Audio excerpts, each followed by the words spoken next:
we have f of x is equal to the opposite of the square root of x and then minus 2. Once again, our parent function is our square root function.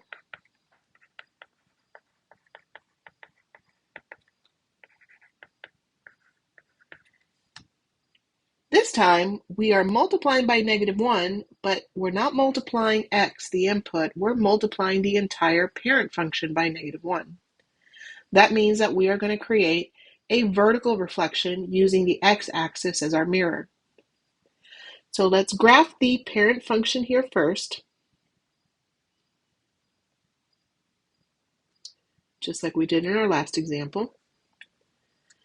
And now, because we're multiplying the parent function by -1, we're going to be using the x-axis as our mirror. So we're going to be reflecting down into quadrant 4. So we still have the origin as one of the points, but now all the points are going to be reflected vertically.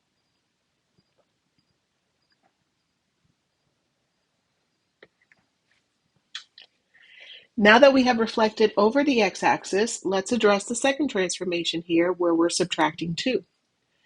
Notice that the subtraction is occurring outside of the input. It's not affecting x directly. It's being subtracted from the entire parent function.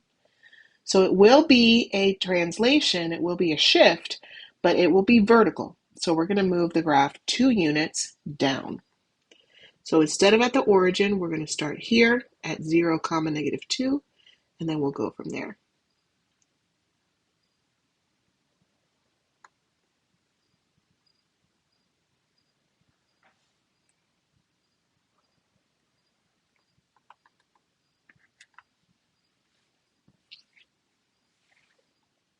And so we've done 2 transformations to get to our final graph for f of x.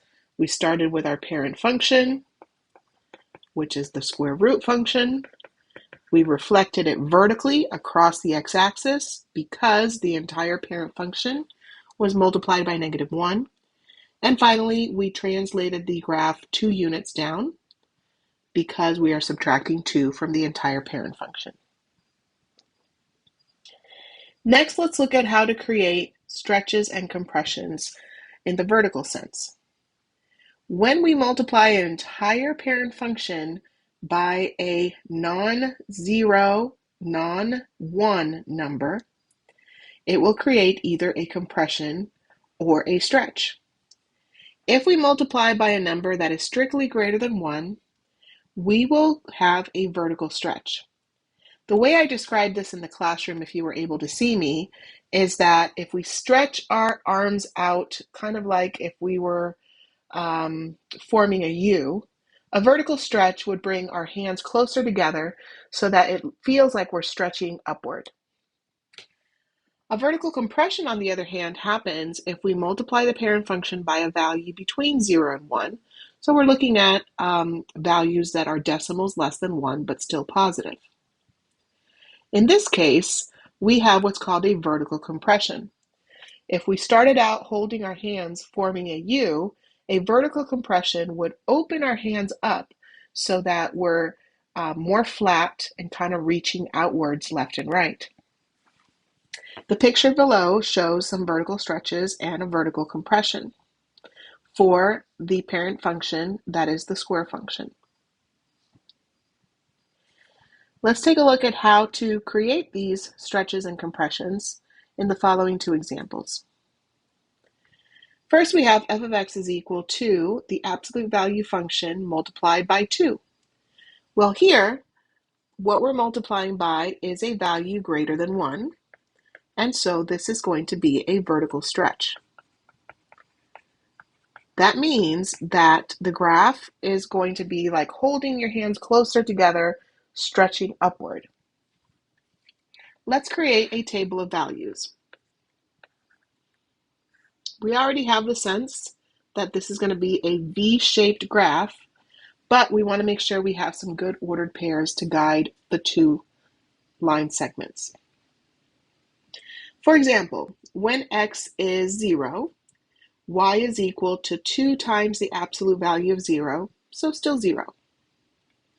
When x is 1, y is equal to 2 times the absolute value of 1, which is 2. When x is, let's say, 4, for instance, then y is equal to 2 times the absolute value of 4, which is 8. Now let's pick some negative values for x. When x is negative 1, for instance, y is equal to 2 times the absolute value of negative 1, so we'll get still a positive 2. And when x is negative 4, y is equal to 2 multiplied by the absolute value of negative 4, which is 4. Multiply that by 2, and we still get 8. So let's plot these ordered pairs. 0, 0, 1, 2, 4, 8, negative 1, comma 2, negative 4, comma 8. You see here that the graph is still a V-shaped graph, but it is a narrower V than the original parent graph. Now, just for comparison, I'm going to go ahead and graph the original parent graph here in red to show you the difference.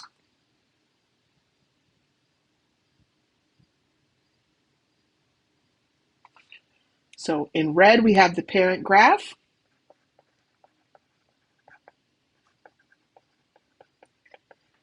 And that is y equals the absolute value of x.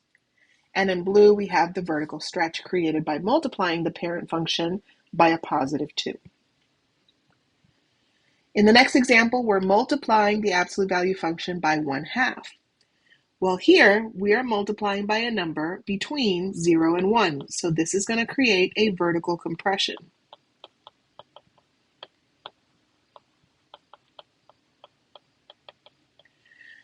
Again, if we think about holding our hands in a U-shaped form, a vertical compression is going to bring our hands out to the left and to the right so that it's getting to be a little bit more flat.